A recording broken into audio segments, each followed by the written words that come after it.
नमस्ते दोस्तों। आज हम कुछ टॉपिक से रिलेटेड क्वेश्चंस करेंगे। सबसे पहले इलेक्ट्रिक करंट से रिलेटेड हमें फॉर्मूला पता होना चाहिए कि करंट इज इक्वल्स टू होता है current is equals to quantity of charge upon time. यहाँ से हमें एक चीज़ और पता होनी चाहिए कि Q equals to N E होता है। Q equals to N E, ये फॉर्मूला हमें पता होना चाहिए कि Q equals to N E होता है, जो हमने इलेक्ट्रिक चार्ज के अंदर पढ़ा था। I equals to Q by T और Q equals to N E. इन दो फॉर्मूलों को याद में रखकर हम नेक्स्ट क्वेश्चन करते हैं। नेक्स्ट क्वेश्चन की तरफ बढ़ते हैं। Question number first, a current of 1 ampere means current की वैल्यू क्या दी हुई है आपको 1 ampere is drawn by a filament of bulb, मतलब किसी इलेक्ट्रिक बल्ब के फिलामेंट से जितना करंट ड्रोन होता है वो कितना है 1 एम्पियर। हमें पता लगाना है number of electrons passing through a cross section of the filament. Mean उस फिलामेंट के क्रॉस सेक्शन से कितने इलेक्ट्रॉन, मीन्स हमें फाइंड क्या करना है, हमें फाइंड करना है एन। क्या फाइंड करना है, एन फाइंड करना है हमें, ये एन फाइंड करना है। ठीक, N equals to question mark. अब एन फाइंड करने के लिए हमें क्या पता होना चाहिए, क्यू का पता होना चाहिए, क्योंकि क्यू इक्वल्स टू बताया था मैंने एन ही होता है, तो हमें क्यू के बारे में पता होना चाहिए। अब क्यू यहाँ पर कैसे निकाला जाए, क्यू तो दिया हुआ नहीं है हमको, तो क्यू निकाला जा सकता है क्योंकि हमें आई दिया हुआ है और टाइम दिया हुआ है। ठीक, करंट का फॉर्मूला हम जानते हैं, देखो लिखा हुआ है करंट का फॉर्मूला, यह लिखा हुआ है current is equals to charge upon time. तो यहाँ से चार्ज का फॉर्मूला निकल सकता है, charge equals to current into time, simple formula. तो Q equals to I into T हो गया। तो Q इक्वल्स टू 1 जो करंट की वैल्यू 1 और 16 जो टाइम की वैल्यू है, तो 1 इंटू 16 16 सेकेंड, ओ सॉरी 16 कूलम। ये किसकी वैल्यू आ गई, चार्ज की वैल्यू आ गई। ये चार्ज की वैल्यू लिख दी हमने। अब चार्ज की वैल्यू से हम एन को निकालें, तो चार्ज की वैल्यू से एन को निकालने के लिए एक फॉर्मूला देखा था हमने कि Q इक्वल्स टू क्या होता है, Q इक्वल्स टू अभी इससे पहले वाली स्लाइड में देखा था हमने N E, Q equals to N E. जानते हैं हम कि Q इक्वल्स टू क्या होता है एन ई। तो एन निकालने के लिए क्या करना पड़ेगा, एन निकालने के लिए Q अपॉन ई क्या करना पड़ेगा, Q अपॉन ई।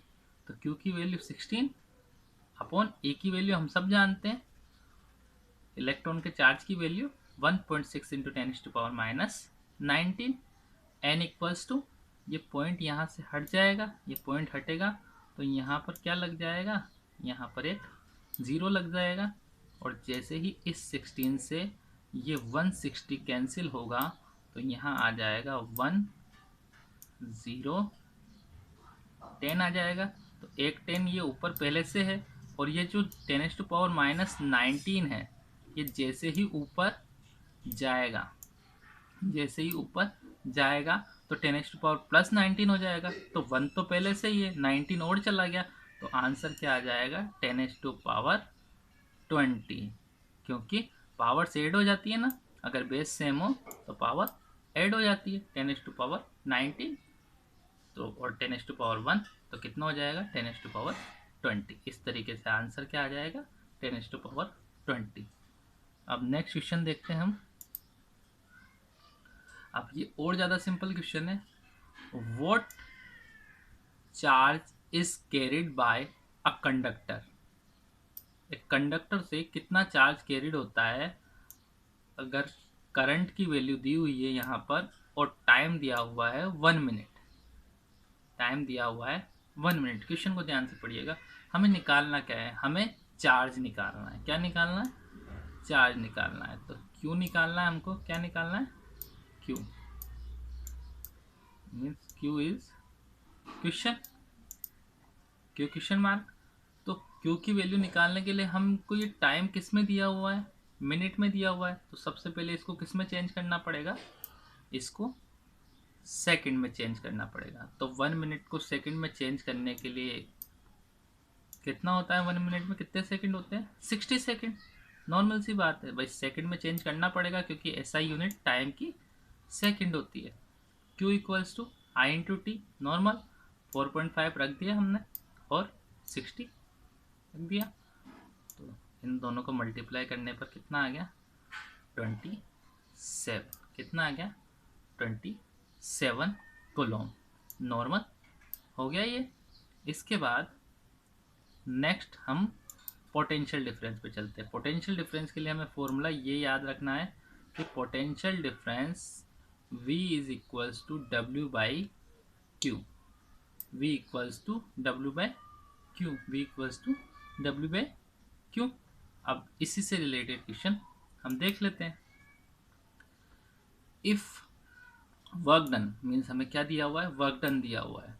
ठीक, किसके ऊपर वर्क हो रहा है, 20 मिली कुलोम के ऊपर। किसके ऊपर, मिली कुलोम के। अब या आप मिली से मतलब समझोगे, मिली क्यों लग गया सर आगे। तो मिली का मैंने बताया था आपको फर्स्ट शीट में, मिली का मतलब होता है 10⁻³ -3। 10⁻³ किसका मतलब है, मिली का मतलब। और वर्क डन कितना हो रहा है, 15 जूल। कितना वर्क डन हो रहा है, 15 जूल। अब उसने पूछा क्या है, पोटेंशियल। क्या पूछा है, पोटेंशियल। पोटेंशियल ही पूछा ना। देखो पहले वाली स्लाइड में पोटेंशियल डिफरेंस के लिए क्या थी, वर्क डन अपॉन चार्ज। क्या था potential, work done upon charge. तो हमने यहाँ पर पोटेंशियल डिफरेंस का formula work done upon charge यही लगाया, वर्क डन अपॉन चार्ज। अब वर्क डन कितना है, 15। वर्क डन कितना है, 15। इसके बाद चार्ज कितना है, 20 इंटू 10⁻⁻3। ये 10⁻⁻3 कैसे आया, ये 10⁻⁻3 आया क्योंकि यहाँ पर मिली लगा हुआ है। क्यों लगा हुआ है, मिली लगा हुआ है। अब इसको हमने जैसे सोल्व किया, तो जैसे इसको हम ऊपर ले गए तो ये कितना हो गया था, 15 0 0 और 0। और अपोन में क्या था, अपोन में 2 0 था, 2 0 था। तो 0 से 0 कैंसिल आउट हो गया और 2 से जैसे इस पूरे को कैंसिल किया तो क्या आया हमारे पास, जैसे इसको कैंसिल आउट किया तो क्या आया हमारे पास, ये 750 वोल्ट। तो 750 वोल्ट आंसर आ गया। ठीक, आई बात समझ में। पोटेंशियल डिफरेंस का फॉर्मूला, पोटेंशियल का formula work done upon charge. Potential difference V से लिखते हैं हम पोटेंशियल डिफरेंस को, याद रखना। ठीक, 15 अपॉन 20, 20 इंटू 10⁻³ अपॉन कर दिया, ऊपर ले गए, नॉर्मल सा सॉल्यूशन है। इसके बाद नेक्स्ट क्वेश्चन। अब देखिए आपको इसने चार्ज दिया हुआ है 25 कूलम। अब वो मूव कर रहा है, चार्ज मूव कर रहा है infinite to point A and B. Point A और बी पर मूव कर रहा है। Electric field when the work done to do so is, कहाँ से, ए पर 10 जूल है और इस पर 10.5 जूल है। मीन्स अलग अलग है, इस पर अलग है और इस पर अलग है, कोई बात नहीं, डिफरेंस देख लेंगे। तो कैलकुलेट द पोटेंशियल डिफरेंस। अब पोटेंशियल डिफरेंस पता करना है भाई। ए पर वर्क जो हो रहा है वो 10 जूल है और बी पर जो वर्क हो रहा है वो 10.5 जूल है। मीन्स वर्क अलग अलग दिया हुआ है तो इनका डिफरेंस निकाल लिया जाएगा। देखो पोटेंशियल डिफरेंस ने दिया भी हुआ है, potential difference between 2 points. Potential difference between 2 points क्या होता है, work done to move unit charge between these point. मतलब इन पॉइंट्स के बीच में जितना वर्क डन होगा। ठीक, तो हमें निकालना है पोटेंशियल डिफरेंस। तो तो पोटेंशियल डिफरेंस निकालने के लिए हम माइनस कर देंगे, ज़्यादा वाले में से कम वाला माइनस कर देंगे। तो इसमें से ये माइनस हुआ तो कितना आ जाएगा,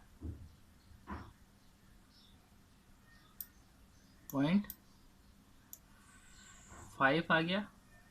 और 0.5 को अपोन में 25 लिखा हुआ है। तो पॉइंट जैसे ही हटेगा तो यहाँ पर ज़ीरो आ जाएगा, यहाँ पर ज़ीरो आ जाएगा। ठीक, ये 5 से कितने टाइम, 1 टाइम, और ये 5 से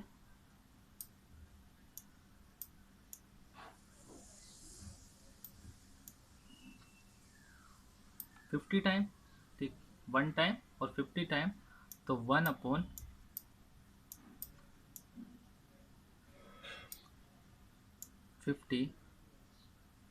is equal to 1/50 is equal to क्या होगा, 0.02।